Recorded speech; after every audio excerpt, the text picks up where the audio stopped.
Pas de neige pour Thomas. C'est l'hiver sur la petite île de Chicalor. Le vent est glacial et les arbres ont perdu toutes leurs feuilles.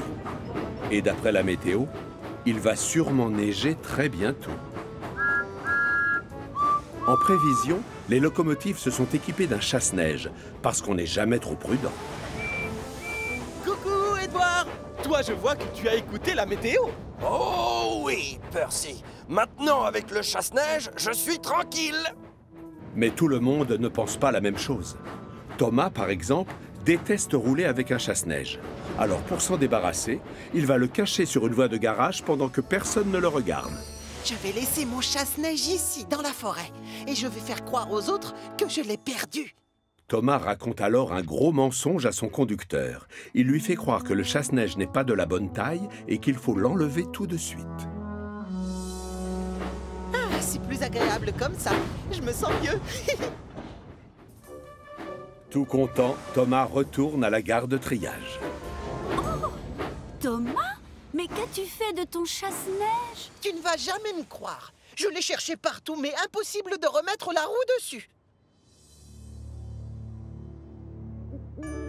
Et cette nuit-là, comme la météo l'avait prévu, il se met à neiger.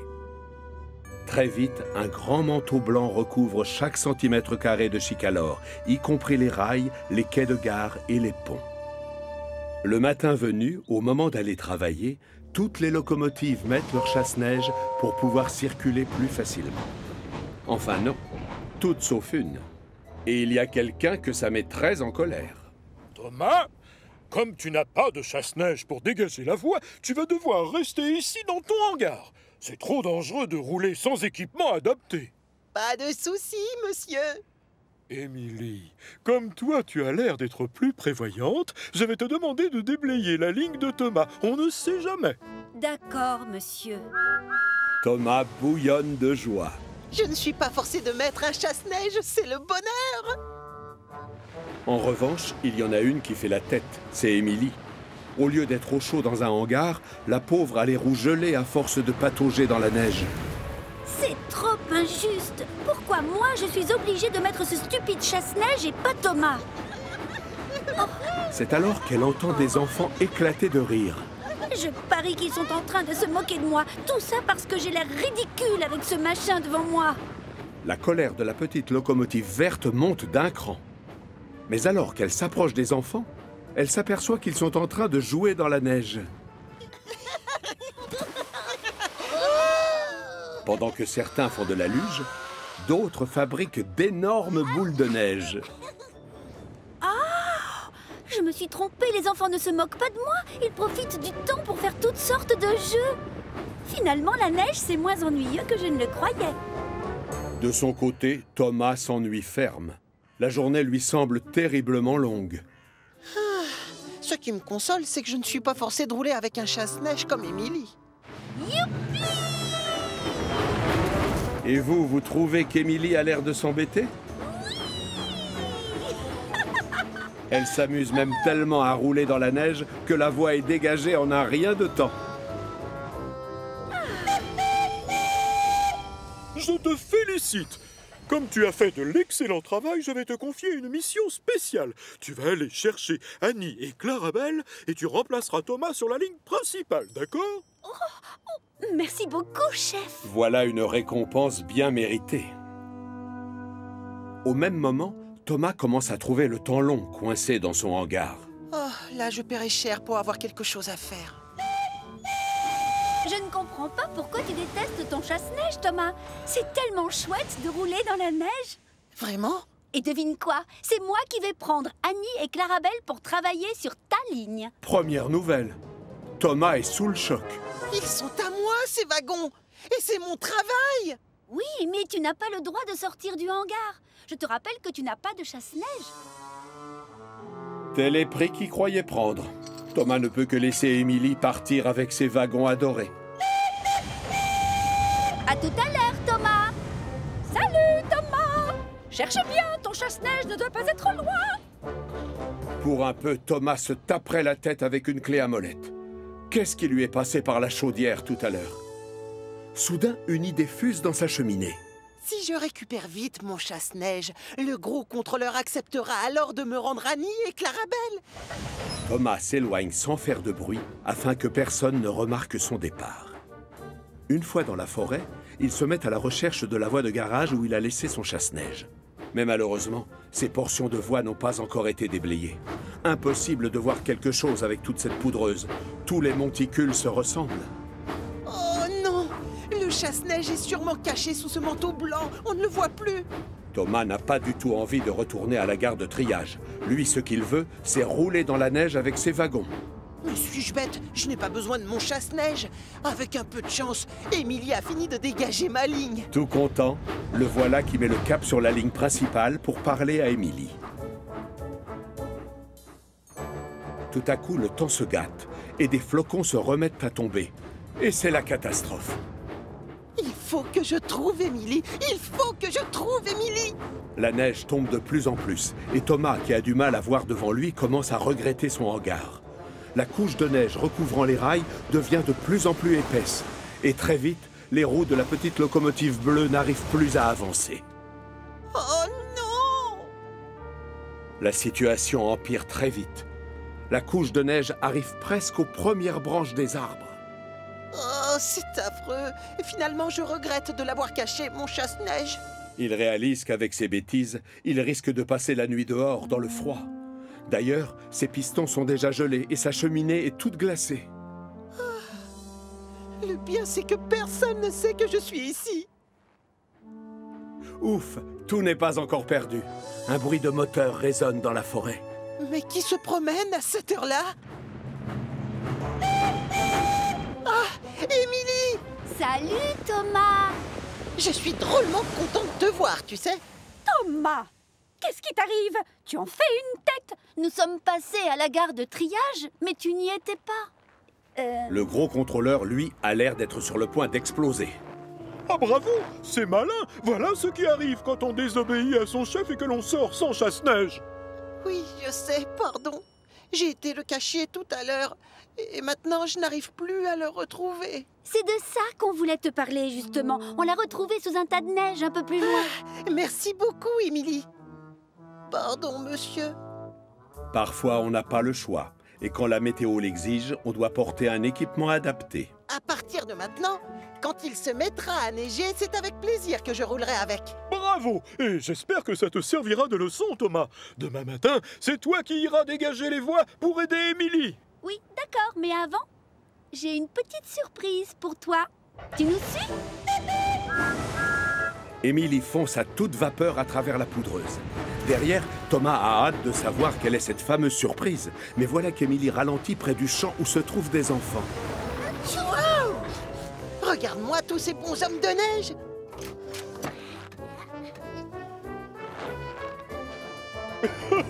J'ai un petit faible pour celui qui a l'allure d'un chef. Un chef toujours très élégant. On a tout de suite l'air plus chic avec un chapeau. Non! Pantouche, je n'ai pas la chance d'avoir des cheveux pour me chauffer le crâne.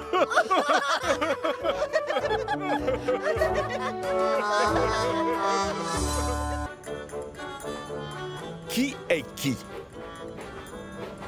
Bill et Ben sont jumeaux. Alors forcément, ils se ressemblent. Beaucoup même. Bonjour, Ben. Bonjour, Bill. Comme on les confond tout le temps, on a collé des plaques sur leurs flancs avec leurs prénoms. Bill et Ben.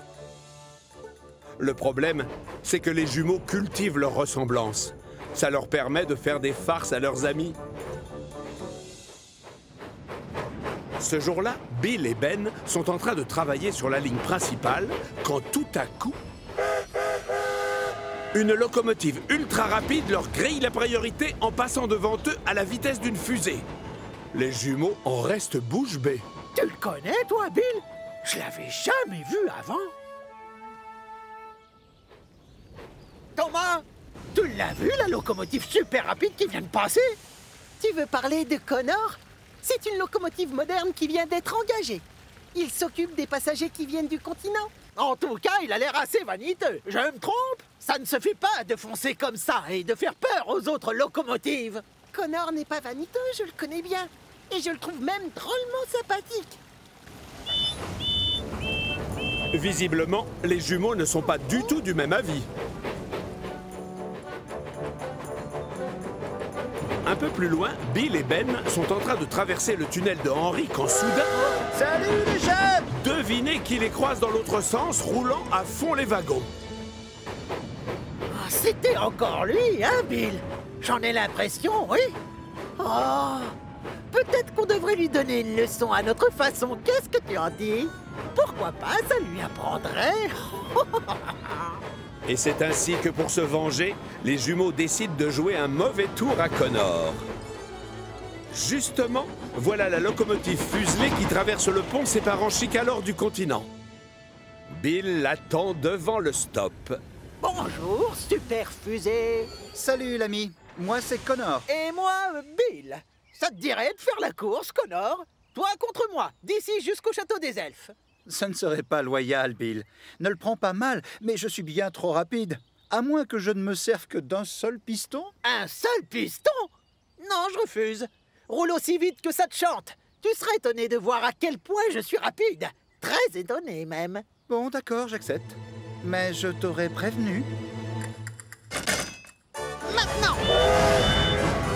Les locomotives démarrent à fond les wagons. Mais Bill est vite distancé.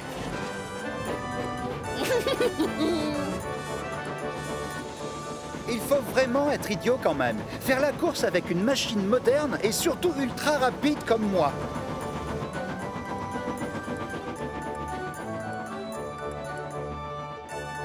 Et pourtant, quand Connor arrive au château, une surprise l'attend.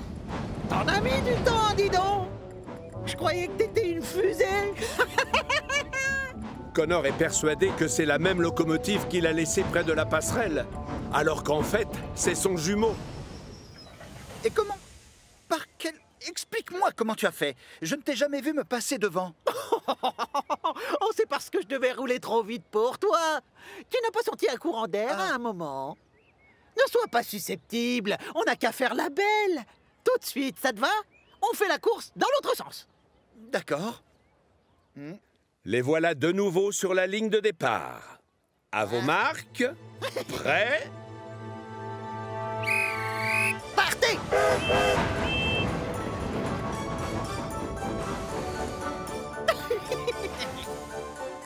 Cette fois-ci, Connor est bien décidé à prendre sa revanche et à gagner. Il est tellement obsédé par la victoire qu'il consacre toute son attention à la voie et malheureusement, il ne remarque le signal qui passe au rouge que trop tard. Et c'est la catastrophe. Henry, non, attention! Ah! Oh! Connor, tu pourrais faire attention où tu roules! Tu as failli me percuter! Le soulagement de Connor est de courte durée. Regardez qui voilà. Il y en a un qui va se faire disputer. Je ne sais pas comment ça se passe sur le continent, mais une chose est sûre, la sécurité est la priorité quand on roule sur mon chemin de fer. Aucune locomotive n'a le droit de passer quand l'un des signaux vire au rouge. Je tiens à vous faire mes excuses. Ça ne se reproduira pas, mais je... En voilà un qui tombe à pic. Oh, misère! Qu'est-ce qui s'est passé? Ah, les choses vont se corser. Oh non! Le pauvre Connor est tombé en panne, chef!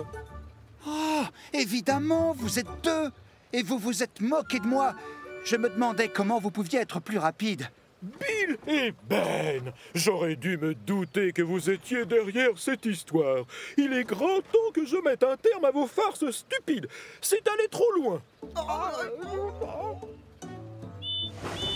Le gros contrôleur ordonne à Bill d'aller à l'atelier de réparation pour se faire repeindre en une autre couleur. Comme ça, tout le monde pourra enfin savoir lequel est Bill et lequel est Ben. Bonjour, Bill. Sois le bienvenu chez nous. J'ai cru comprendre qu'il fallait te repeindre. Je suis pas Bill, moi c'est Ben. Et toi, tu peux parler à mon frère Bill. Attends, je vais le chercher. Oh non, non, non, reste là. Tu essaies de me jouer un mauvais tour, mais le gros contrôleur m'a prévenu, alors ça ne marche pas. Et c'est ainsi que Bill se retrouve avec une carrosserie non plus jaune comme son frère jumeau, mais bleue.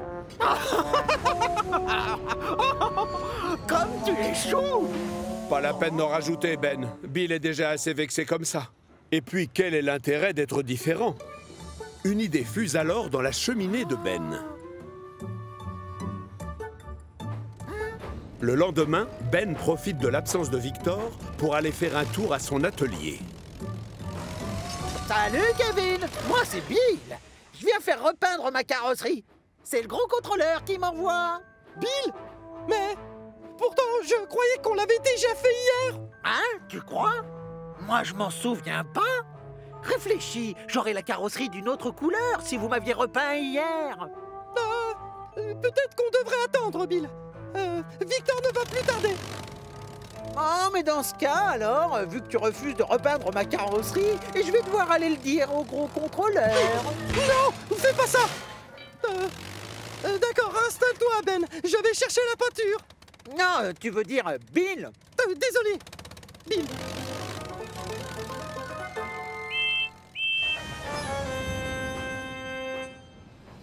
J'adore cette nouvelle couleur. Ça te va bien, le bleu. Même chose pour toi, Bill. Qu'est-ce que c'est que cette mascarade? Kevin! Malheureusement, Victor arrive trop tard. Les jumeaux sont redevenus chacun la copie conforme de l'autre. On vous a eu. Au revoir. Désolé, chef. Et alors que les jumeaux prennent le chemin du retour, ils aperçoivent Connor au loin. Oh, regarde, Bill. C'est Connor. Et si on lui proposait de faire la course contre une machine fraîchement repeinte? Bonne idée, Ben. Officiellement, c'est moi qui suis passé du jaune au bleu, je te rappelle. Je vais voir s'il veut bien faire la course jusque chez Victor. Salut, Connor. Tu me reconnais, j'espère. Allez, on fait la revanche? Maintenant que ton frère jumeau est en jaune et toi en bleu, d'accord. On va jusque chez Victor, alors. Allez, appuie à fond sur l'accélérateur. Pourquoi veux-tu que je me fatigue? La chance tourne. Ce matin-là, Percy se trouve à la gare du Puy-Sec en train de faire ce qu'il préfère le plus au monde, livrer le courrier. Pendant que les facteurs déchargent les sacs, Percy sent ses paupières qui se ferment lentement. Depuis la voie d'à côté, Henry donne 2 coups de sifflet et sur le quai, un homme secoue son mouchoir vert. Percy, mal réveillé, le prend pour le chef de gare et croit qu'on lui donne le signal de départ. Stop! On n'a pas fini de décharger!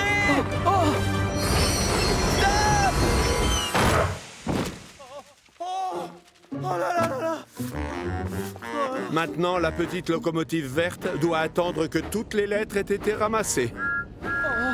Oh, mon pauvre, c'est pas de chance. Non, c'est pas de la poisse. Dis-lui, toi, Ben. D'accord, si tu veux, Bill. Ça, c'est de la négligence. En plus, je vais être en retard. Une fois sa bêtise réparée, Percy file à toute vapeur pour rattraper le temps perdu, quand soudain quelque chose attire son regard. Oh non! Il y a des citrouilles sur la voie! Oh! Quelle pagaille! Et mes roues sont toutes poisseuses et collantes! Décidément, ce n'est pas son jour de chance. Percy va devoir attendre que l'on vienne dégager la voie. Oh, Percy, qu'est-ce qui t'arrive? Oh, Hiro, j'enchaîne les catastrophes et là, je craque. Mais non, c'est rien. Les jours de malchance, ça nous arrive à tous, tu sais. Percy se rappelle alors ce que Thomas lui a dit un peu plus tôt. Oh, mon pauvre, c'est pas de chance. Du coup, Percy se demande si ce n'est pas lui qui attire la poisse. À la gare des Marrons, les jumeaux se font disputer par le gros contrôleur venu les voir exprès. À cause de votre négligence, nous avons pris énormément de retard ce matin. Alors, Pour éviter que d'autres caisses ne tombent de vos wagons plats, l'un de vous va être forcé de pousser le train par l'arrière. C'est toi qui vas te mettre en fin de convoi. On n'aurait pas eu de problème si tu avais conduit plus prudemment. Pardon? Tu exagères. Je refuse de me mettre à l'arrière. Bon, j'y vais. Pendant ce temps-là, au château des elfes, Percy est encore bouleversé par ses dernières mésaventures et il s'en plaint auprès de Stephen. Quelle poisse! Tu as encore tes 4 roues et un jeu complet de pistons, non? Tu devrais au contraire te considérer comme très chanceux. Oui, d'accord, mais pourtant C'est drôle, j'ai connu des locomotives qui avaient la guigne comme toi. Certaines emportaient un gris-gris avec elles pour attirer la chance. D'ailleurs, moi, j'ai un fer à cheval porte-bonheur. J'aimerais bien avoir un peu de chance ce matin. À ce sujet, tu sais quoi? Pourquoi tu ne prends pas mon fer à cheval porte-bonheur? Oh, merci beaucoup, Stephen. Tu viens de me sauver la vie. À partir de maintenant, grâce à toi, je vais travailler sous une bonne étoile. Je te le souhaite, Percy. Avec cet objet, la chance devrait enfin te sourire. Ça commence mal. Les roues de Percy sont toujours aussi poisseuses et collantes. Il avance par à-coups, comme s'il roulait sur des rails pas très lisses. Et il ne remarque pas que le fer à cheval gigote et tombe. Attention, Percy! Oh, misère. Le lendemain, à l'heure prévue, Percy est au puits sec pour charger les sacs de courrier. Et croisons les pistons, car jusqu'ici, il n'a pas eu d'accident. En réalité, il a même tellement de chance que le gros contrôleur décide de lui faire confiance et de lui donner une mission très importante. C'est très simple, Percy. J'ai un paquet cadeau qu'il faudrait aller livrer de ma part à Madame la Duchesse de Beaufort. Ah, pas de problème, monsieur. Percy a la chaudière qui bouillonne de joie et de fierté. Et il est persuadé que sa chance est due au fer à cheval qu'il croit toujours accroché à son pare-choc.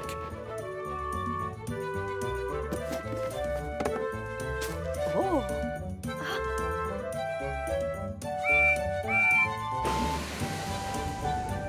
Un peu plus tard, ce même jour, Percy roule toujours dans le bonheur.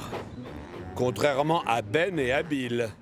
Tout ça, c'est de ta faute, Ben. Oh non, c'est toi le fautif, Bill. Tu m'as poussé trop fort et j'ai déraillé. C'est faux. C'est toi qui allais trop vite devant. Nuance. Percy se sent encore plus chanceux en voyant les jumeaux dans le pétrin. Mais comme il est gentil, il leur offre son aide. Bill, pourquoi tu ne tires pas Ben pour le remettre sur les rails? J'ai déjà essayé, Percy. Mais Ben est beaucoup trop lourd. Mais non, je suis pas lourd. Bien sûr que si, tu pèses des tonnes. Pourquoi moi, je n'essaierai pas de tirer Ben? Quoi, t'es sûr de pouvoir y arriver? Oh que oui! J'ai un super fer à cheval porte-bonheur. Un fer à cheval porte-bonheur? Mais où ça? Là, regarde! Oh, oh, oh, il n'est plus là! Oh, oh non! Je n'ai pas de chance aujourd'hui. Sans mon gris-gris, j'attire la poisse, la preuve. Oh non! Oh non! Hé! Et moi, tu m'oublies? Désolé, Ben. Je n'ai pas le temps de m'occuper de toi. Bon, écoute, laisse tomber. Je vais me débrouiller, on n'a pas trop le choix.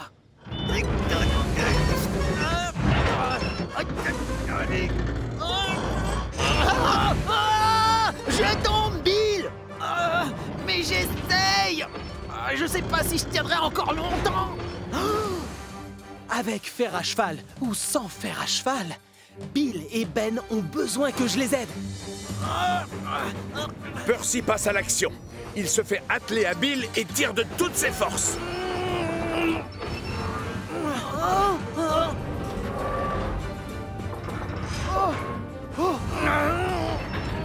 Le gros contrôleur arrive juste à temps pour assister à la fin du sauvetage. Et il est impressionné par le sang-froid de Percy. Hurrah! Merci, Percy. Oui, merci, Percy. Le gros contrôleur s'approche du héros du jour. Bien joué, Percy. Bien joué. Tu es vraiment utile et efficace. Je te félicite. Merci beaucoup, chef. Oh, Un problème, Percy? au revoir. J'exige des explications. Lequel de vous deux aimerait me raconter ce qui vient de se passer? Allez-y, j'attends. C'était de ta faute, Bill. Explique-lui. C'est toi qui as déraillé, alors vas-y, raconte. Tu m'as poussé. Non, c'est faux. Si, c'est vrai. Menteur. C'est toi qui mens. Non, c'est toi. Double mensonge. Je te dis que c'est toi. C'est toi. Non, c'est toi. Percy, lui, file à toute vapeur au château des elfes pour avouer à Stephen qu'il a perdu son fer à cheval porte-bonheur. Tu avais raison, ton fer à cheval m'a porté chance. Il est très efficace comme porte-bonheur. Mais en fait, je suis vraiment désolé. Tu vois, je l'ai perdu. Mais non, regarde, il est là-haut. Il est tombé quand tu es parti la dernière fois. Tu croyais que tu l'avais avec toi alors que non. Alors, toute la chance que j'ai eue en début de journée, pendant mes livraisons et la mission spéciale... Ça, ce n'était pas de la chance. C'est comme ça. La vie te sourit, parfois c'est le contraire. Justement, tu sais quoi? Maintenant, je ne crois plus du tout au porte-bonheur. Ah oui, je t'avouerai que moi non plus, je ne pense pas que ça marche vraiment. Je m'en suis servi pour te remonter le moral. Ça, c'est très gentil. Ça a marché. Ah oui? J'ai eu de la chance alors. Percy a compris qu'il n'avait pas besoin de gris-gris ni de porte-bonheur pour accomplir sa mission. Car le secret d'un travail bien fait, c'est garder le sourire, savoir se rendre utile et être efficace. La grande peur de Salty. Salty adore travailler tout près de la mer. Mais au début, quand il est arrivé sur Chicalor, le gros contrôleur l'avait envoyé à la carrière de Farcar. Et la seule chose que Salty avait sous les yeux toute la journée, c'était de la pierre. De la pierre à droite, de la pierre à gauche, de la pierre partout. Le diesel détestait ça. Salut, Salty! Oh, moi je suis un diesel pour les dockers, Mavis. Et j'ai besoin de vivre près de la mer. Du coup, quand le gros contrôleur est venu lui annoncer qu'il allait le muter sur le port de Brendam, Salty a décrété que c'était la plus belle journée de sa vie. Le port, c'est mon petit paradis, matelot. Le port, c'est mon petit paradis. Ce jour-là, le moteur de Salty crachote encore plus que d'habitude. Dis, tu fais de drôles de bruit ce matin, Salty. Tu es sûr que ça va? Quoi? Pareil à naviguer. T'inquiète pas, Cranky. C'est rien. Peut-être qu'une huître bouge ma vieille cheminée.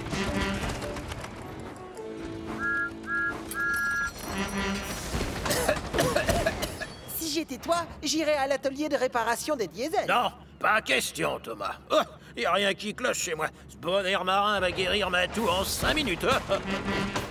Oh, Thomas a raison.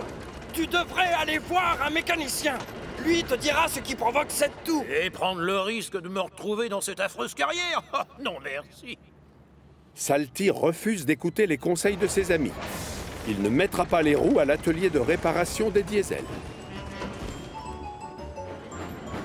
Quelques jours plus tard, une petite locomotive avec 3 dômes sur le capot fait son entrée sur le port. Tiens, salut, jeune matelot.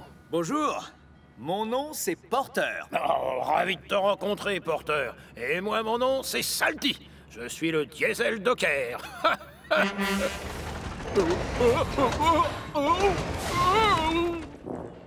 C'est ton moteur? Est-ce que ça va? Pareil à naviguer. Et le tien, il marche bien? Au fait, c'est quoi tous ces dômes? T'as encore plus de bosse qu'un chameau. Oh, celui du milieu, c'est pour la vapeur. Et les 2 autres, ce sont mes sablières. Pourquoi on t'a installé tes sablières au-dessus de ta chaudière? Grâce à la chaleur, le sable reste au sec et je peux l'utiliser quand je veux si les rails deviennent glissants. Démonstration!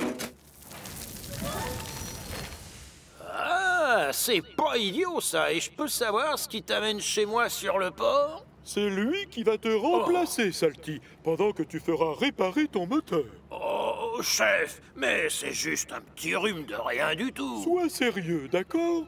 Comment veux-tu te rendre utile si tu tombes en panne? Alors, va faire réparer ton moteur et tu retrouveras ta place sur le port dans 1 semaine. Salty hésite. Il est terrorisé à l'idée que Porter fasse son travail mieux que lui. et que le gros contrôleur lui demande de ne plus revenir sur les quais. Quand il arrive à l'atelier de réparation des diesels, il est accueilli par Den et Dart. Oh, mais comment ça va, les amis? Oh, faites vite, d'accord? Je dois retourner sur le port à fond les manettes. Non, une révision, ça ne se prend pas à la légère. Ce qu'il veut dire, c'est que les révisions de moteur, ça doit se faire dans les règles. Ah non, vous ne comprenez pas, les amis. Le gros contrôleur a engagé un petit nouveau. Et si je ne retourne pas là-bas illico presto, il va me voler mon poste. Et vous savez où je finirai mes vieux jours? À la carrière! Oh, non, mais ça, ce serait horrible. Toi, tu travailles avec des dockers. Ouais, bien sûr. C'est affreux. Oh. Pendant ce temps-là, sur les quais, Porter impressionne tout le monde par son professionnalisme. En plus, il apprend vite. Et le bois, je le mets où déjà? C'est bidon, je les range où? Il te faut combien de wagons plats? Cranky n'aime pas trop quand on lui pose plein de questions à la fois.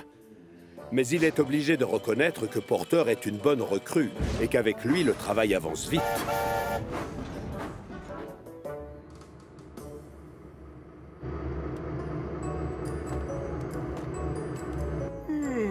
Ça y est, tu es réparé, Salty. Ce qui veut dire, c'est que ton moteur est comme neuf. Alors salut, je lève l'ancre. Il est l'heure de hisser la grand voile.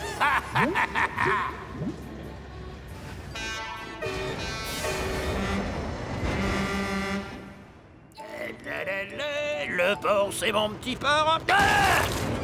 Salty est tellement pressé de reprendre son poste qu'il ne regarde pas où il met les roues et percute une cargaison d'huile. Doucement les pistons, enfin, Salty. Fais demi-tour, on va t'enlever ces tâches. Non, non, pas besoin de nettoyage puisque mon moteur a arrêté de tousser. Je retourne travailler avec les dockers. Salty aurait peut-être dû y réfléchir à 2 fois et accepter de passer sous la douche, car de l'huile s'égoutte sur la voie pendant qu'il roule et forcément, les rails deviennent très glissants. Heureusement, tout comme Porter d'ailleurs, Salty a lui aussi des sablières. Il verse donc du sable sous ses roues pour les empêcher de patiner sur les rails. Au sommet de la colline de Gordon, le diesel aperçoit enfin la mer au loin. Le port, c'est mon petit paradis, matelot. Le port, c'est mon petit paradis. Il est tellement content et pressé d'y arriver qu'il appuie à fond sur l'accélérateur. Oui, moussaillon, c'est moi, votre vieux copain Salty. Ça y est, je suis de retour. Et c'est la catastrophe. Impossible de freiner. Ses roues sont couvertes d'huile et elles glissent sur les rails comme sur une patinoire. Et pas de chance, sa sablière est vide. Le vieux diesel percute un train rempli de rubans et de cotillons. Porter assiste à toute la scène et décide d'intervenir avant que la situation n'empire. Nom d'une encre rouillée. Oh.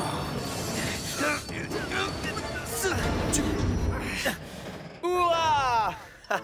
Tu es mignon comme ça, dis donc. Oh, sans toi, je me serais pas arrêté, matelot. Oh, je me suis vraiment conduit comme un imbécile et je sais bien ce que le gros contrôleur va m'annoncer. Bravo! À cause de toi, les livraisons vont prendre du retard. Et je veux que tu ailles maintenant. Oui, capitaine, je sais où je vais. Comme punition, vous allez me muter à la carrière, très loin de mon océan adoré. Non, gros bêta, je n'ai pas l'intention de te muter. Oui, c'est vrai, tu as fait beaucoup de bêtises aujourd'hui. Mais tu restes une locomotive très utile et efficace. Alors c'est Porter que vous allez envoyer ailleurs, c'est ça?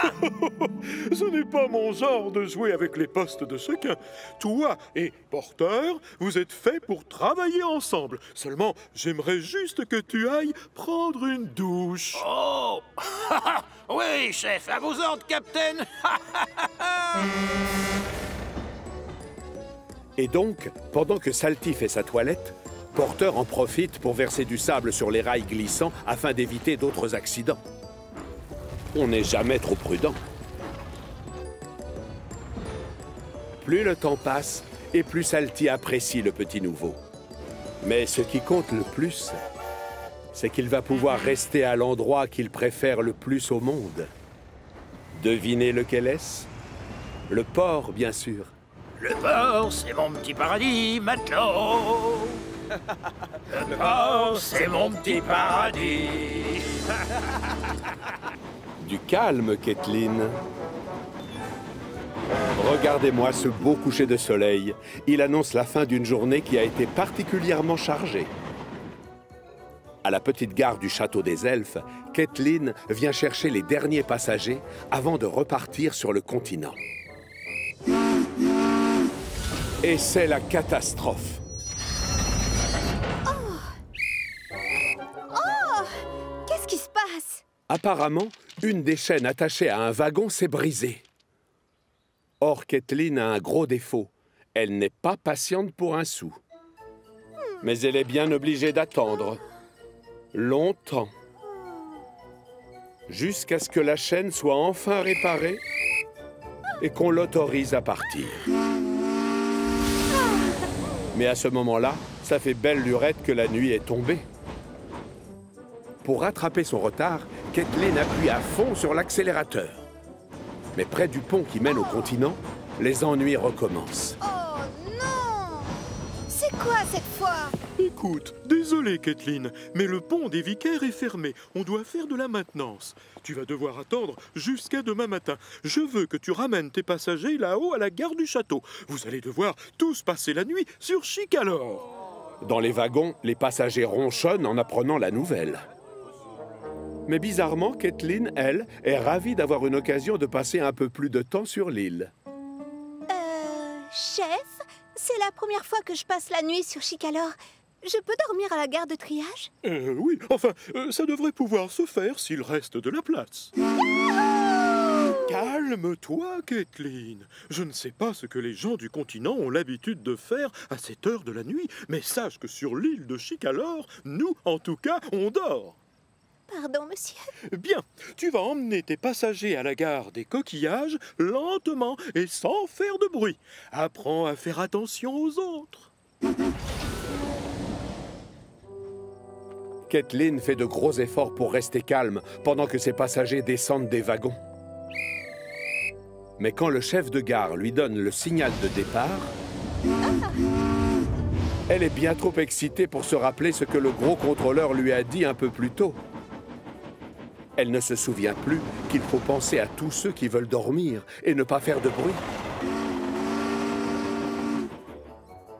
À la gare de triage, les locomotives sont en train de faire refroidir leurs chaudières et de mettre leurs pistons au repos, quand soudain...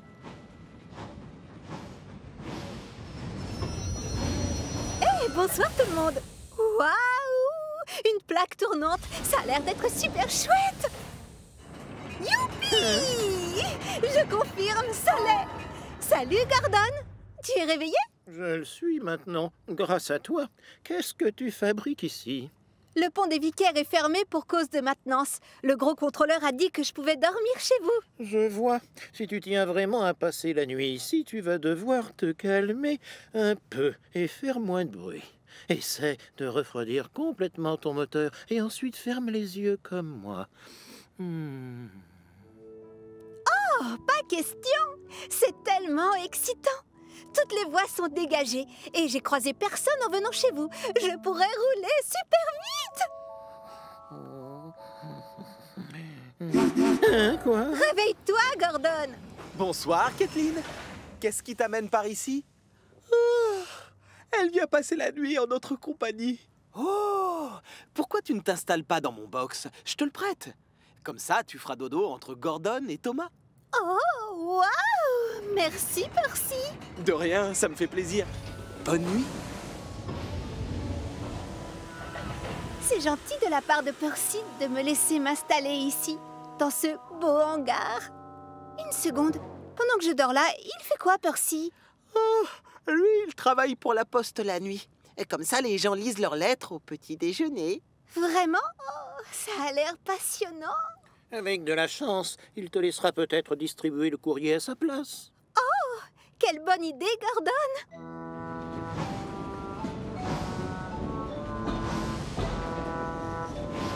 Hé, Percy, Je peux m'occuper du courrier ce soir? S'il te plaît, dis oui. Percy n'est pas très chaud pour confier son précieux train à Kathleen, mais comme ça fera plaisir à ses amis qui veulent dormir, il accepte. Oh, prends-le, je te le prête. Chouette! Mais attention, à cette heure, les habitants de Chicalor sont tous endormis. Il faut que tu penses à eux et que tu fasses la tournée en silence. Aucun problème. Aucun problème, merci. Kathleen traverse ensuite l'île à fond les wagons avec le train de la poste, mais elle est tellement excitée qu'elle a totalement oublié les consignes de Percy.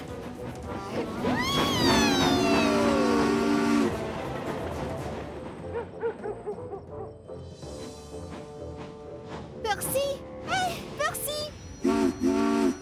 Calme-toi un peu, Kathleen. Désolée, pardon. Ça y est, j'ai distribué le courrier. C'est bon. C'était tellement génial! Tu ne peux pas t'arrêter de hurler parce que je craque. S'il te reste encore quelques litres d'essence, pourquoi tu ne t'occuperais pas du hareng volant? Les pêcheurs doivent livrer leurs poissons frais au marché. Oh, ça c'est une super idée, Henri. Mais attention, ici les gens dorment la nuit. Alors pense à eux en roulant. Reste calme et ne fais pas trop de bruit surtout. Peine perdue. Kathleen est toujours très excitée. C'est la première fois qu'elle fait une nuit blanche. Pas question de ralentir pour aller livrer les poissons au marché. D'ailleurs, Kathleen a déjà oublié ce qu'Henri lui a dit un peu plus tôt. Et quand elle arrive sur la côte et assiste au lever du soleil, elle a du mal à contenir sa joie. C'est le matin! Bonjour à tous! Mais quand Kathleen est de retour à la gare de triage, la fatigue commence à se faire sentir. Tiens, bonjour Kathleen! Oh, bonjour Thomas et bonjour à tous les autres.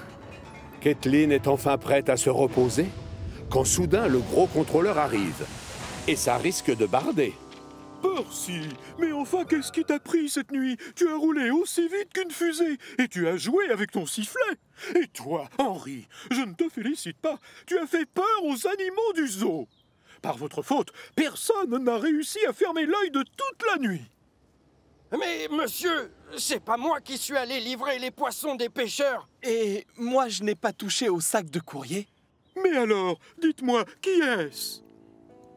En fait, c'est moi, chef. Toi, Kathleen? Mais je t'avais demandé de ne pas faire de bruit et aussi de faire attention aux autres. Oui, je sais. Mais j'ai oublié tellement j'étais excitée à l'idée de passer la nuit ici, sur Chicalor. J'avais juste envie de me rendre utile et d'aider les autres. Je suis désolée. Ah, je vois. Eh bien, tu apprendras que tu n'es pas la seule à avoir passé une nuit blanche. Le pont-levis a été réparé et tu as des passagers qui t'attendent. Alors, si tu tiens toujours à me prouver que tu es efficace... Oh, merci beaucoup, chef. Et c'est donc tranquillement et en faisant le moins de bruit possible que Kathleen va chercher ses passagers. Le problème, c'est qu'elle est tellement fatiguée après avoir fait la course toute la nuit qu'elle s'endort en plein milieu du pont des Vicaires. Hé, réveille-toi, Kathleen! Quoi? Oui? Oh, je suis là. Oui, j'avance. Kathleen se demande alors si elle n'aurait pas mieux fait la veille d'aller se coucher en même temps que les autres. La journée va être très longue. Un cadeau de Noël pour Sydney. On va fêter Noël dans quelques jours sur la petite île de Chicalor. Partout, les gens décorent des sapins avec des boules de couleurs et des guirlandes. Les passagers se bousculent dans les trains, des cadeaux plein les bras pour leur famille. Et on a même installé un sapin de Noël à la gare de triage pour les locomotives. Pour ne pas faire de jaloux, chez les Diesel aussi, on a mis des décorations. Mais Diesel 10 trouve quand même une raison pour rouspéter.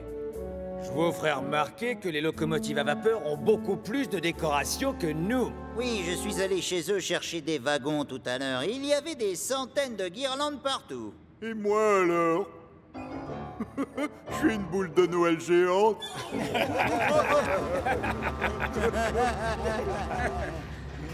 Oui, on a Sydney, mais c'est une question de principe. Moi, je dis qu'on a besoin de plus de décorations de Noël. Et justement, il se trouve que je connais un endroit où il y en a plein. Paxton, tu viens avec moi. Moi? Mais le gros contrôleur m'a demandé d'aller chercher un wagon au hangar et de le rapporter ici. C'est moins important, ça. Dépêche-toi. Oh, ça va me retomber dessus, cette histoire. Un peu plus tard, ce même soir, à la gare de triage, une mauvaise surprise attend Thomas et ses amis à leur retour du travail. Où est passé notre joli sapin de Noël? Ça, je me le demande. Il était là quand je suis parti ce matin. Moi, je sais. Quelqu'un a dû le faire tomber. Ou peut-être qu'on est venu nous le voler? Qui serait assez méchant pour venir voler le sapin de ses amis? Noël, c'est la période où l'on fait preuve de gentillesse et aussi de générosité.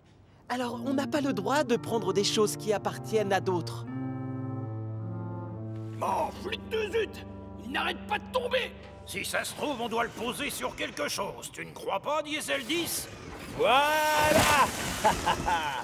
Maintenant, on a notre sapin de Noël, et il sera très bien à cette place-là. Par contre, il lui manque des guirlandes lumineuses. Ah! Et aussi, une grosse et belle décoration pour mettre en haut du sapin. Oh. À ce propos, je suis là, moi. Et regardez, je suis juste au-dessus du sapin. Tu es très bien là-haut, alors reste-y. Du moment que tu prends ton médicament contre le vertige, tout va bien.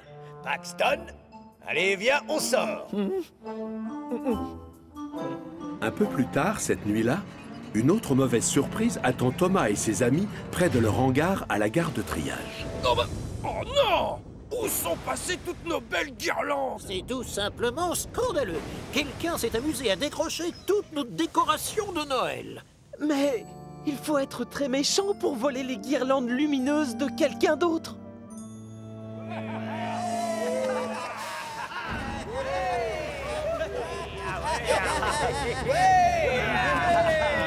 Mais je croyais que vous vouliez mettre des petites lumières dans le sapin, moi.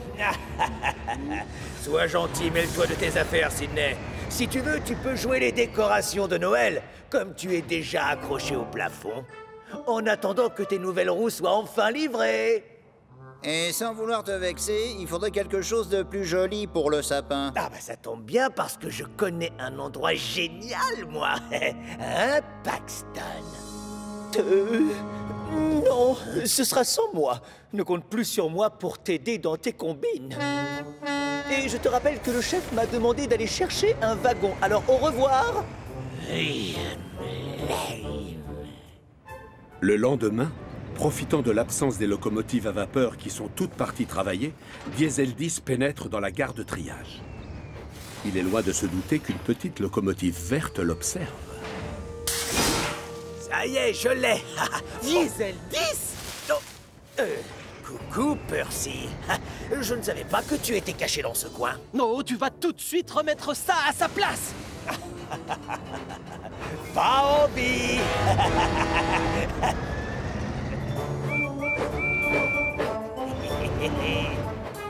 Diesel 10 prend la fuite avec la guirlande de branches de sapin dans la pince. N'écoutant que son courage, Percy part à sa poursuite. Suis ce diesel!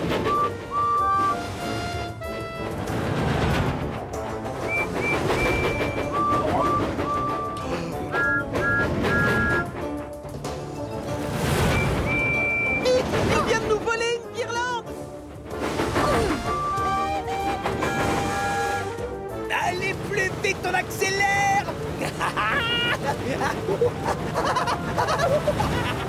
Ah, c'est malin. Diesel 10 a maintenant toutes les locomotives à vapeur à ses trousses. Et tout ce petit monde le suit jusqu'à l'atelier des diesels.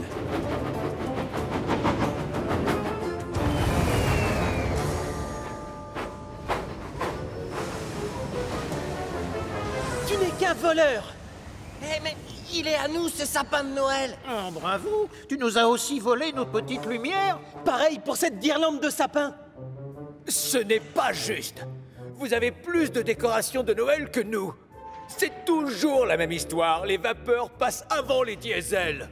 Non, là c'est toi qui exagères. Le gros contrôleur aime toutes ces locomotives. Non. Les copains, regardez ce que le gros contrôleur nous a fait livrer pour mettre dans l'atelier. Oh, salut la compagnie. Qu'est-ce qui vous amène? Oh, waouh! Mais regardez toutes ces jolies décorations. Il est vraiment sublime ce sapin. Oui, a priori c'est notre cadeau de Noël. Tu vois? Les locomotives à vapeur récupèrent leurs biens et retournent à la gare de triage. Seul Percy s'attarde chez les diesels. Sydney, ça fait combien de temps que tu es perché là-haut? Je ne crois pas que ça fasse si longtemps. Enfin, j'ai oublié. Oh, je peux t'aider, ça fait 2 ans et demi. Vous rigolez? C'est très très long comme délai, non? C'est juste un jeu de roue que j'attends. J'ai l'impression que la commande s'est perdue en route. Une idée fuse alors dans la cheminée de Percy. Comme les 4 vents sont sur son chemin pour rentrer à la gare de triage, la petite locomotive en profite pour aller discuter avec le gros contrôleur. Au hangar, Thomas et ses amis sont bien contents d'avoir récupéré leur décoration de Noël. Même si certaines ont mal vécu cette mésaventure et sont à moitié cassées. Oh, non! Encore les diesels, je craque! Arrête, tout va bien. Mais c'est Sydney! Eh oui, Gordon, c'est bien moi. Je te remercie encore, Percy, de m'avoir offert le plus beau des cadeaux de la Terre. Grâce à toi, je vais pouvoir à nouveau me rendre utile et être efficace. Un cadeau? On peut savoir lequel? Mes jolis roues, pardi. Si je comprends bien, tu as offert un cadeau à un vieux diesel? Et après toutes les choses que les diesels ont faites aujourd'hui?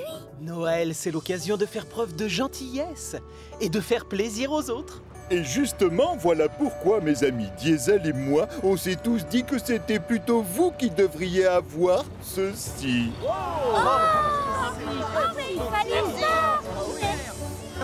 Merci. Mais vous allez mettre quoi comme décoration si vous nous donnez les vôtres? Seulement moi et mes nouvelles roues, pardi. Bah quoi, je suis jolie.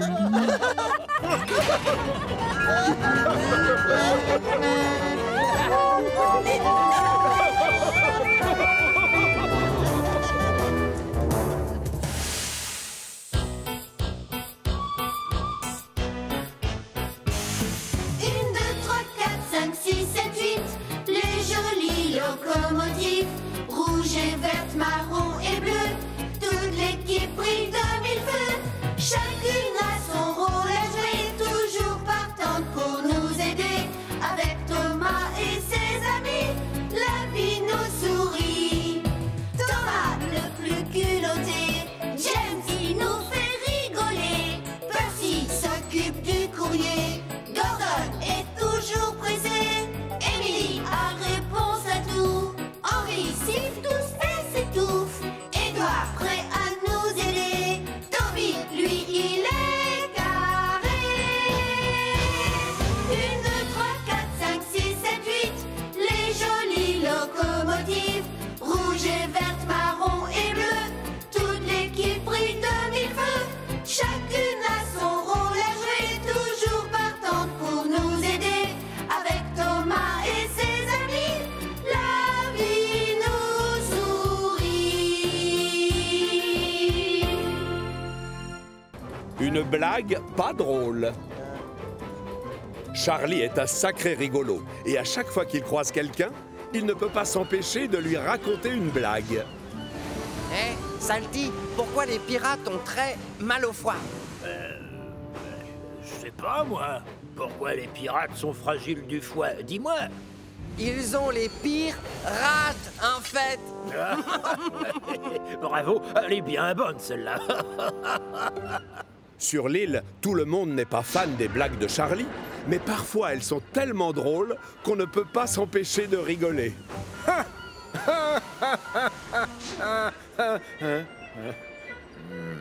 J'ai assez entendu de blagues pour aujourd'hui. On travaille ici. Oh, tu ne veux pas que je te raconte cette... Ah Non, plus tard, Charlie.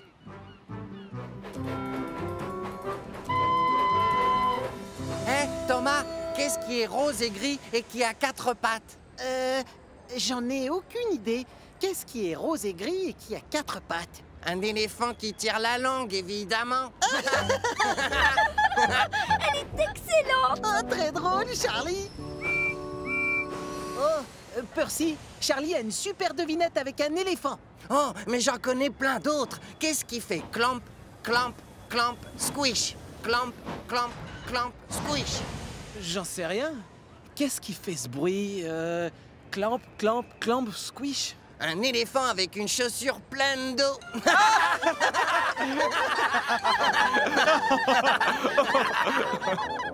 Mais les éléphants ne portent pas de chaussures. Bien sûr, mais c'est bien dommage.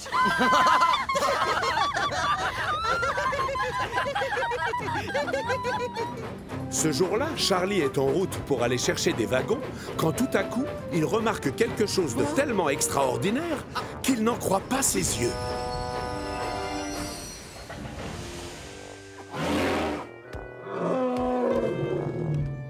Il était loin de s'imaginer qu'il y avait des éléphants sur Chicalore.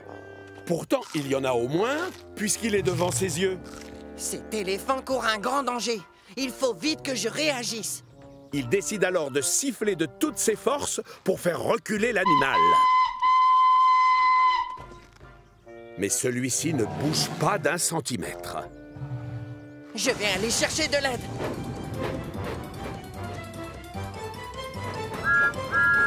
Thomas! Thomas, s'il te plaît, arrête! Qu'est-ce qu'il y a, Charlie? J'ai trouvé un éléphant près des voies, là-bas, derrière. Excuse-moi, mais je n'ai pas le temps de jouer, je suis pressé. Je ne sais pas toi, mais moi, je travaille. Non, c'est la vérité, il est juste après le virage. Plus tard, Charlie! L'attitude de Thomas étonne beaucoup la locomotive Violette. Un peu plus loin, il croise Percy qui s'en va faire une livraison. Percy, stop! Qu'est-ce qui t'arrive, Charlie? J'ai trouvé un éléphant près des voies. Oh non, pitié, je les adore, tes blagues. Mais si je m'arrête pour t'écouter, je vais être en retard. Mais Percy, reste s'il te plaît! Pas maintenant, Charlie. Percy refuse de croire à son histoire. Charlie en a les pistons qui tombent. Mais alors qu'il arrive au hangar, il est soulagé de voir Henry. Lui, au moins, il va l'aider. Henry! Ah, je suis content de te voir, mon grand. Qu'est-ce qui t'arrive, Charlie? J'ai vu un éléphant près de ma ligne. Ah, désolé, je n'ai pas le temps d'écouter une de tes devinettes. Ah bon, mais c'est la vérité! Pas maintenant, Charlie! Personne ne veut croire que la locomotive Violette a vraiment vu un éléphant. Alors qu'il retourne sur le port, Charlie se demande s'il n'a pas rêvé. Même lui commence à douter. Mais enfin, je l'ai vu, cet éléphant. C'est vrai. Ça a l'air impossible, mais... Wow! L'arbre a cassé le mur. Il a ouvert une brèche. C'est la clôture qui borde l'enclos des éléphants dans le zoo, évidemment. Tout s'éclaire maintenant. J'ai bien vu un éléphant. Il a dû s'échapper et personne n'a encore remarqué son absence.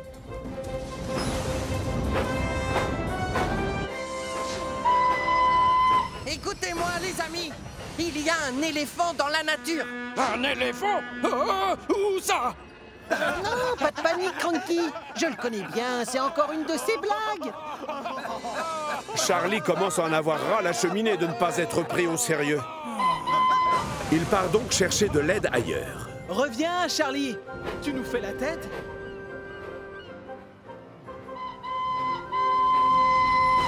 Harold, au secours! J'ai besoin d'aide, c'est très urgent. Dans ce cas, tu as sonné à la bonne porte. Je t'écoute. Des missions de secours, ici, on en fait tous les jours. L'ennui, c'est que personne me prend au sérieux. Et pourtant, il y a bien un éléphant près des voies. Un vrai éléphant? Tu en es certain? Je te le dis, il a dû s'échapper de son enclos. J'ai trouvé une brèche. Tu as raison, Charlie. C'est bien une urgence et il faut intervenir. Je vais te suivre. Tu vas me montrer où il est.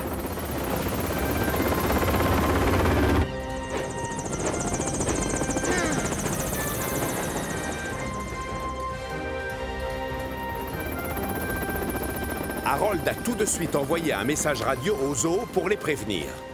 Et quand il arrive avec Charlie près du mur effondré, les gardiens du zoo sont déjà au travail. Mais l'éléphant est introuvable. Harold prend de l'altitude pour avoir une meilleure vue, pendant que Charlie et le directeur du zoo se chargent des recherches au sol. Oh, j'ai peur. J'espère que l'éléphant ne s'est pas mis en danger tout seul. Ça y est, je crois que je l'ai trouvé. Tout droit à 100 mètres du port. Allez, suis-moi.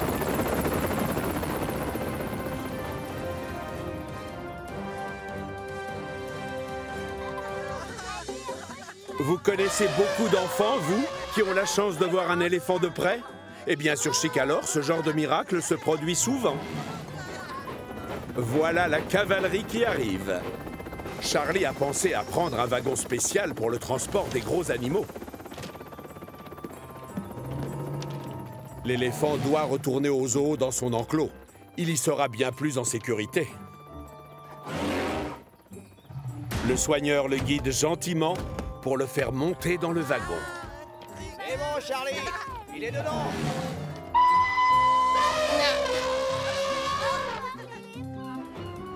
Charlie est obligé de passer par le port pour retourner au zoo. Et ça tombe bien, puisque Thomas, Henry et Percy sont là. Oh, ça alors! Finalement, Charlie ne racontait pas d'histoire quand il nous a parlé de l'éléphant. Pas ça! Oh non, pitié, arrêtez avec ces blagues sur les pachydermes!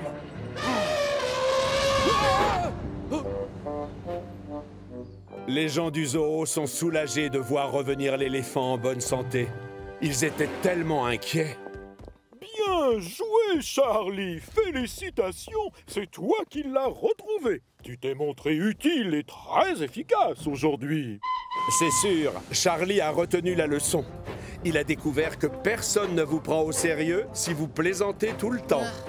Il décide donc de ne plus jamais raconter de blagues. Enfin, quand je dis jamais, j'exagère. Hein, Salty, que prend un éléphant pour voler? J'en sais rien, Charlie. Ça prend quoi, un éléphant pour voler? Un jumbo jet. Un jumbo jet. Ah, très drôle, cette blague. Les éléphants. Ah.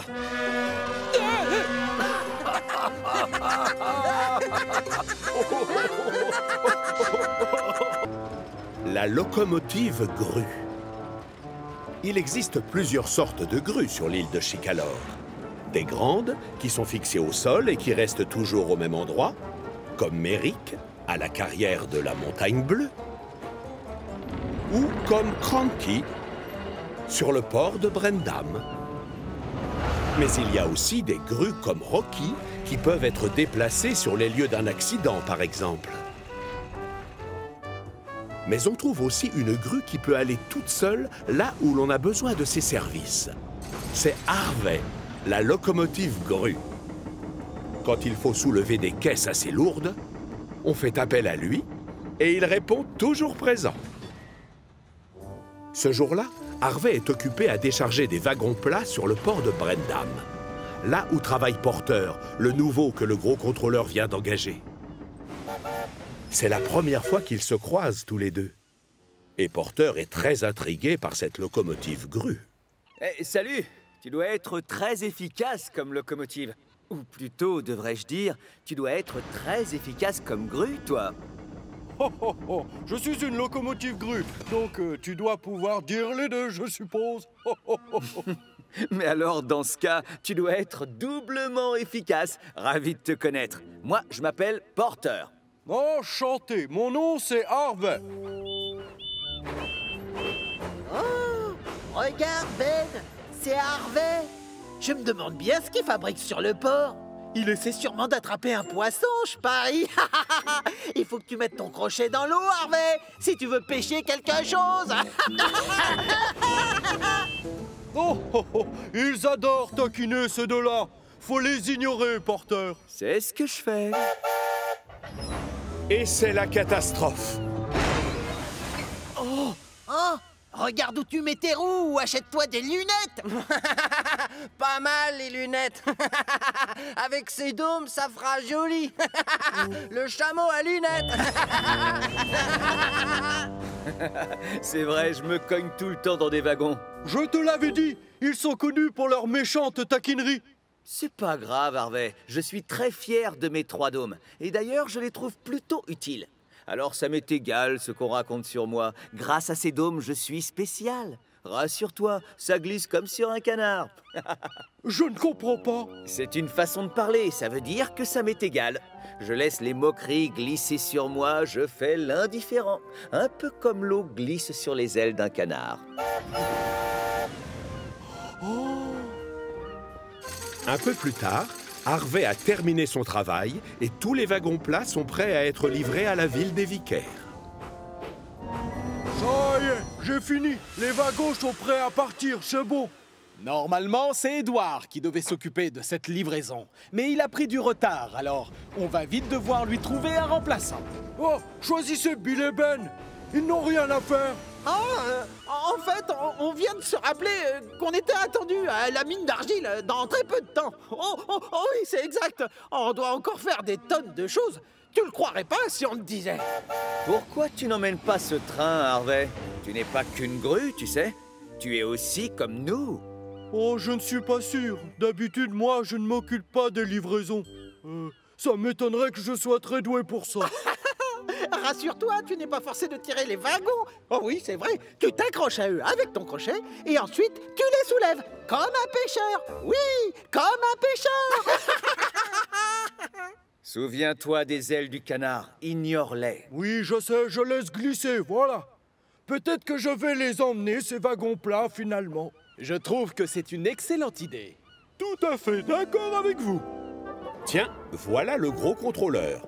Et s'il est là, c'est pour assister à une réunion très importante. Pressons-nous, il est tard. Et comme ça, tu prouveras à tout le monde que tu es une locomotive efficace. Quant à nous, on a du travail. Et c'est ainsi qu'Harvey se retrouve attaché à plusieurs wagons plats particulièrement lourds. Et alors qu'il met le cap sur la ville des Vicaires, il a la chaudière qui bouillonne de joie et de fierté. Normalement, le travail que l'on confie à Harvey consiste surtout à soulever des objets. Mais après tout, comme c'est aussi une locomotive, rien ne l'empêche de tirer aussi des wagons. Oui, je ne suis pas qu'une grue. J'ai aussi un moteur et des roues. Harvey arrive au pied de la colline de Gordon. Et alors qu'il gravit tant bien que mal la côte, les wagons deviennent de plus en plus lourds. Et le pauvre Harvey commence à s'essouffler. Oh, mais qu'il est lourd ce train. Et ça monte. C'est beaucoup plus difficile que je le croyais, dis donc. Oh. Allez, continue, Harvey. Tu vas y arriver. C'est gentil, Thomas. Ah, oui, je vais réussir. Enfin, félicitations. Voilà le sommet. Je l'ai fait, oui. La descente maintenant. Accrochez vos ceintures. Entraîné par le poids de sa cargaison, Harvey file à fond les wagons. Mais ça n'a pas l'air de lui faire peur. Descendre une côte avec des wagons lourds, c'est plus facile que je ne le pensais. Mais plus il se rapproche du virage au bas de la colline, plus il comprend qu'il roule trop vite et que même s'il freine, il risque fort de finir sa course dans les pâquerettes.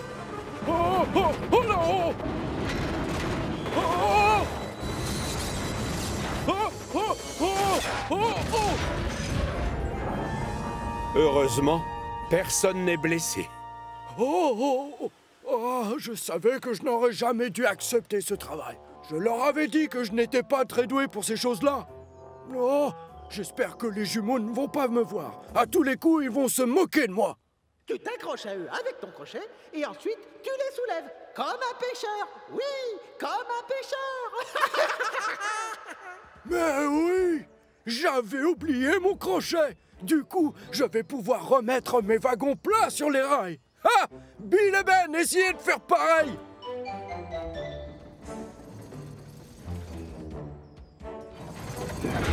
Eh oui, je ne suis pas qu'une locomotive. Je suis aussi une grue. Enfin, qu'est-ce qui s'est passé ici? Rien de très grave, Gordon, je gère. Comme tu le vois, Tout est sous contrôle. Ah, alors je te laisse, Harvey.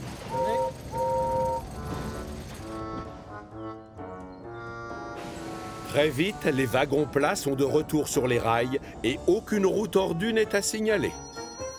Harvey s'attelle à eux et redémarre à toute vapeur en croisant les pistons pour ne pas avoir pris trop de retard. Ce qui compte, c'est que maintenant Harvey sait ce qu'il faut faire quand il arrive sur une colline. Dans les descentes, il commence à freiner dès le début pour contrôler sa vitesse et ne pas prendre trop d'élan avant d'attaquer les virages. Et quand il arrive sur les quais, le gros contrôleur et le directeur du port sortent à peine de leur réunion. La locomotive rouge a juste 2 minutes de retard. Harvey, en livrant dans les temps la cargaison destinée à l'usine de la ville des Vicaires, tu as prouvé à tout le monde qu'une locomotive grue était capable de tirer des wagons. Alors, bravo pour avoir été aussi utile qu'efficace. Oh, merci beaucoup, chef. Oh, chef, il y a un double avantage à posséder un crochet. Avec, je peux aussi aller à la pêche. À la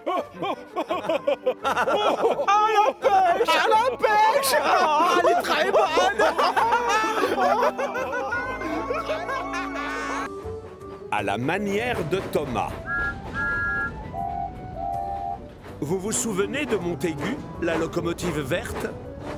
Comme tout le monde trouve qu'il se dandine, on lui a donné un surnom, Duck, ce qui en anglais veut dire canard. Avant d'arriver sur Chicalor, Duck travaillait sur le continent pour les chemins de fer du Grand Ouest.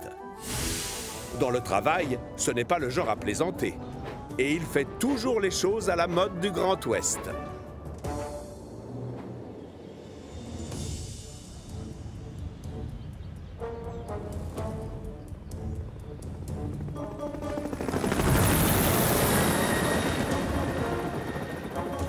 Ce matin-là, Harold, l'hélicoptère, vole au secours de 2 alpinistes en difficulté sur la falaise située à côté du château des Calanes. Tenez bon, j'arrive! Dans 5 minutes, vous serez sur le plancher des vaches! Avec son harnais, il récupère les alpinistes, puis il les ramène au sol.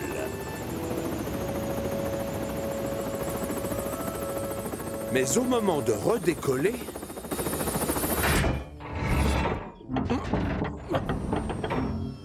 Oh non! Mes rotors sont bloqués! Je ne peux plus bouger! Aussitôt, Duck est appelé en renfort. Et c'est le gros contrôleur en personne qui l'accueille au pied du château. Ah, Duck, tu vas devoir ramener Harold au centre de recherche et de secours pour qu'il se fasse réparer. Bien, chef. Mais monsieur, je suis très grand et mes flotteurs sont assez larges. Alors je me vois mal voyager en train. Je vais me cogner les pales dans des pylônes. Ne t'en fais pas, Harold. Thomas ira se placer en queue de convoi. C'est lui qui fera attention à ce que tu passes bien sous les tunnels ou dans des chemins étroits. Allons, ne crains rien, Harold. On va vite te ramener chez toi. Oui, je sais, Duck. C'est juste que je me déplace dans les airs, moi, d'habitude. On voit les choses différemment là-haut. En chemin, alors qu'ils avancent tranquillement, une idée fuse dans la cheminée de Thomas. Duck, j'ai trouvé un bon moyen pour mettre à l'aise Harold. On n'a qu'à lui montrer tous les plus beaux sites de Chicalor, mais vu du sol cette fois. Ça, ce serait génial! Duck est moins enthousiaste. Je ne connais que 2 façons de faire les choses, Thomas. Soit tu procèdes à la mode du Grand Ouest, soit tu t'y prends mal. Et donc, si tu choisis le Grand Ouest, tu dois aller directement et à toute vapeur au centre de recherche et de secours. Tu oublies les détours. Eh ben, ça va pas être la fête. Thomas, ce pont est étroit. Ne t'inquiète pas, c'est bon, vas-y. Pourquoi on ne prendrait pas la voie qui longe le zoo? C'est à côté, tu pourrais voir tous les animaux. Et de très près. Oh, ce serait sympa. Désolé, Harold, mais le zoo ne fait pas partie de notre itinéraire. Ah, j'ai trouvé. On n'a qu'à montrer le pont suspendu de Chicalor à Harold. Qu'est-ce que vous en pensez? Oui, d'accord. Moi, je crois qu'on va bien s'amuser. Mais ce n'est pas sur notre itinéraire. On nous a chargé de t'emmener directement et à toute vapeur au centre de recherche et de secours de Chicalor. Je procède à la mode du Grand Ouest, moi. Duck est habitué à travailler d'une certaine manière et rien ne le fera dévier de sa route. Et ça énerve Thomas. Harold, j'aimerais te faire visiter la gare des 4 vents. Mais ça m'étonnerait que Duck soit d'accord. Oh! Mais Thomas n'est jamais à court d'idées. Ah! Duck, j'ai oublié de te dire un truc. Il faut absolument que l'on passe par les 4 vents. C'est là-bas que nous attend l'ingénieur qui va réparer Harold. Oh, d'accord Thomas. Puisque le chef veut que l'on s'arrête aux 4 vents, nous devons nous y rendre directement et à toute vapeur. Aussitôt dit, aussitôt fait. Duck se déroute sans se douter qu'on lui a menti.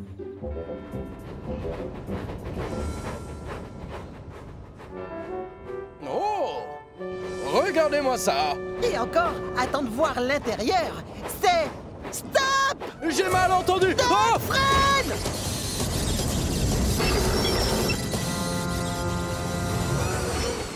Pardon, mais tu es trop grand pour pouvoir rentrer dans la gare. Quoi? L'Express passe avant tout! Un hélicoptère sur la voie? Oh, Harold est trop large pour que je puisse passer à côté. Maintenant, c'est sûr, je vais arriver en retard. Oh, merci. Mais la situation risque encore d'empirer. Duck? Thomas? Mais que faites-vous aux 4 vents? Nous sommes juste passés chercher l'ingénieur qui doit réparer Harold. Quoi? Quelle idée! Je vous signale que l'ingénieur attend votre arrivée au centre de recherche et de secours. Thomas?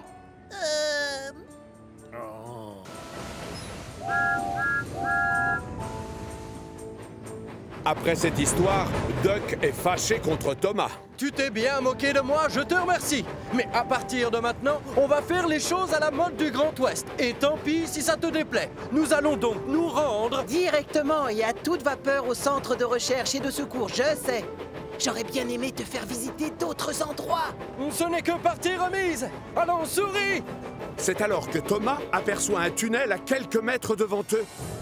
Il réalise tout de suite qu'avec ses pales, Harold ne passera jamais. Duck, arrête! On doit utiliser une autre voie! Tu m'as déjà menti une fois, je ne tomberai pas dans le piège! Mais Duck! Le tunnel! Duck! Stop! Non! Les pales de l'hélicoptère empêchent le convoi d'avancer. Les 2 locomotives savent qu'elles doivent prévenir les secours pour débloquer Harold. Des ingénieurs accourent aussitôt pour libérer l'hélicoptère. Bien sûr, le gros contrôleur débarque aussi pour évaluer les dégâts. Et il a l'air furieux. Oh! L'état de Harold s'est encore aggravé. C'est malin. À cause de vous, les trains vont tous avoir énormément de retard. 2 bêtises dans une seule journée. Alors, j'espère que vous avez retenu la leçon maintenant. Oui, monsieur. Oui, c'est le cas, chef. Ça, je l'espère, parce que vous allez tous les 2 emmener Harold au centre de recherche et de secours sur le champ. Il faut peu de temps aux ingénieurs pour libérer le pauvre hélicoptère. Ensuite, Thomas et Duck le font sortir du tunnel. Excuse-moi de ne pas t'avoir obéi tout à l'heure, Thomas. S'il y a un fautif, c'est moi. Mais non, c'est aussi de ma faute. Rien ne serait arrivé si je t'avais écouté. Bon, allez, on va emmener Harold au centre sans faire un seul détour. Mais j'aimerais que tu m'expliques comment on va aller sur la côte sans traverser un tunnel. C'est impossible. Ne t'en fais pas, je connais un chemin. Cette fois, on procède à ma manière. Et c'est comment, à la mode de Thomas? Laisse-moi passer devant et je te fais une démonstration. Les 2 locomotives échangent donc leur place. Duck vérifie bien qu'il y a assez de place sur les côtés pour faire passer Harold. Thomas, lui, est responsable du nouvel itinéraire et pour l'instant, ce chemin est idéal. Bon, d'accord, il est un peu plus long, mais au moins, il n'y a pas de tunnel. Finalement, le convoi réussit à atteindre le centre sans encombre. Et l'ingénieur se met tout de suite au travail. Au revoir, Thomas! Au revoir, Duck! Et merci pour tout! De rien, Harold! J'ai compris une chose, Thomas. En réalité, il y a 3 façons de procéder quand on veut faire quelque chose. Et lesquelles? La première à la mode du Grand Ouest, puis le mauvais choix, et enfin il y a à la manière de Thomas. Bien évidemment, à la mode du Grand Ouest, c'est souvent la meilleure.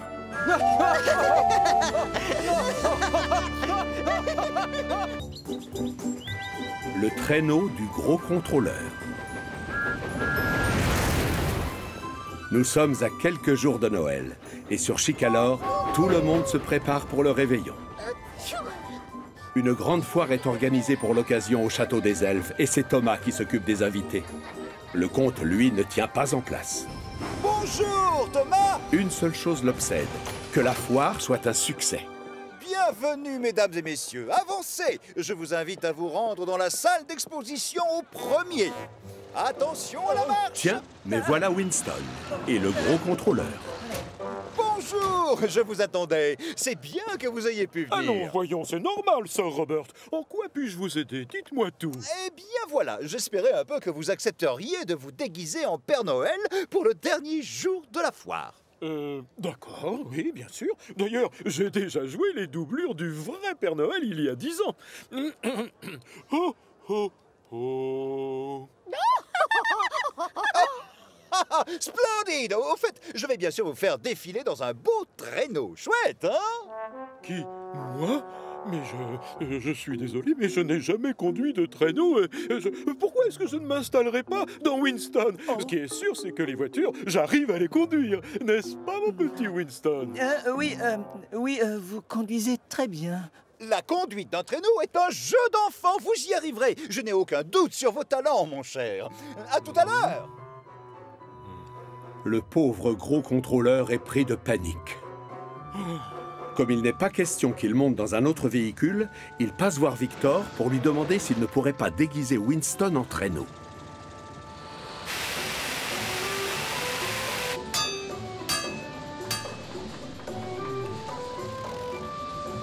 C'est bon. Merci beaucoup, Victor. Et merci à toi aussi, Kevin. Grâce à vous, Winston est tout simplement magnifique. L'ennui, c'est que Victor et Kevin ne sont pas exactement du même avis. Et d'ailleurs, Winston aussi a des doutes. Au château des Elfes, Thomas s'en retourne chercher d'autres visiteurs aux 4 vents quand tout à coup... Oh, mais je rêve! C'est toi? Non, impossible! Pauvre Winston!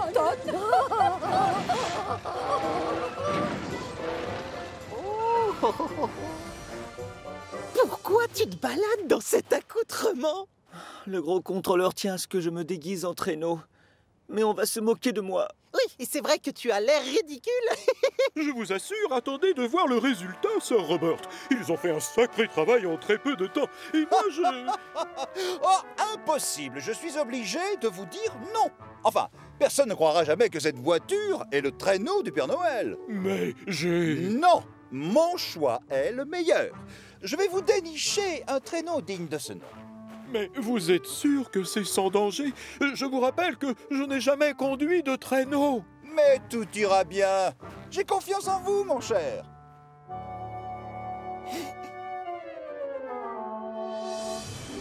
Et c'est ainsi que le dernier jour de la foire, Thomas se rend au port de Brendam pour aller chercher une cargaison un peu particulière. Et oui, le comte a eu le dernier mot. Le gros contrôleur va l'avoir, son traîneau du Père Noël. Vas-y doucement, c'est très fragile. S'il y en a un qui doit faire attention, c'est toi, Thomas. La météo a dit qu'il allait geler. Les rails risquent d'être très glissants. Aucun souci. C'est promis, je serai prudent. Thomas prend ensuite la direction du château des Elfes en faisant attention où il met les roues comme lui a conseillé Cranky. J'ai hâte de voir la tête des enfants quand ils verront arriver le gros contrôleur déguisé en Père Noël dans son joli traîneau. Ça va être tellement drôle.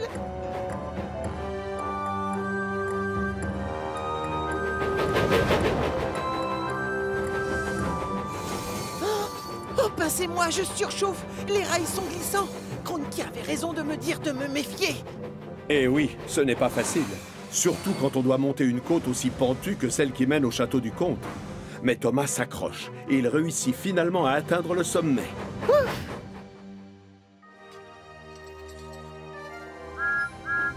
Il est accueilli par un Sir Robert, très impatient de découvrir ce qu'il a commandé. Ah, Thomas, ça fait bien 10 minutes que je t'attends. On va se dépêcher de décharger, il y a encore plein de choses à faire. Les enfants sont très excités. Mets-toi à leur place. Ils vont bientôt rencontrer leur héros en personne. Justement, il est où le Père Noël? Le voilà qui arrive, là-bas. Oh, oh, oh, oh, oh, oh, oh, non. Alors, que pensez-vous de cette merveille? Pas mal, hein? C'est le plus beau traîneau qui existe dans tout l'univers. Oui, je suis d'accord, il est beau, mais peut-être que si je marchais vers les enfants, ce serait encore plus magique qu'en traîneau. Ne vous en faites pas, je suis certain que tout ira bien. Thomas a raison. Installez-vous confortablement et moi je vais aller chercher les rennes. Quoi? Des rennes? Vous ne m'aviez pas dit qu'il allait y avoir de vraies rennes? Thomas, tu ferais peut-être mieux d'aller te garer plus loin. Avec plaisir, monsieur. Thomas recule pour libérer le passage, mais il ne voit pas que le bras d'accrochage du traîneau est posé en travers des rails. Oh, stop! Arrête-toi! Thomas appuie à fond sur ses freins, mais il glisse sur les rails comme sur une patinoire. Non! Et c'est la catastrophe.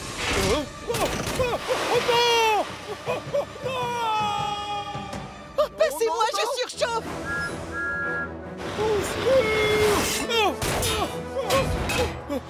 Au secours! À l'aide! Je vous répète que je ne sais pas conduire un traîneau! Au secours! Pas de panique, les secours ne sont pas loin. Tenez-vous, chef! J'arrive, je suis derrière vous! Stop! Stop! Stop! Où sont les freins sur cet engin? Oh, non! Oh! Je suis là! Thomas! À l'aide!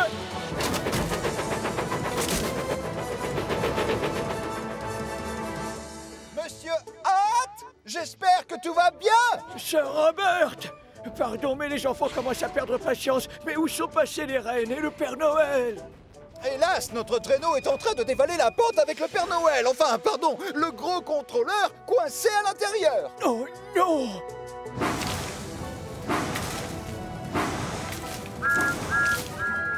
Thomas! Eh oui, c'est bien la petite locomotive bleue qui remonte vaillamment la côte, en tirant le traîneau dans lequel bougonne un gros contrôleur très fâché. Une branche s'est accrochée à sa cheminée, et devinez à quoi il ressemble comme ça. À un renne, bien sûr.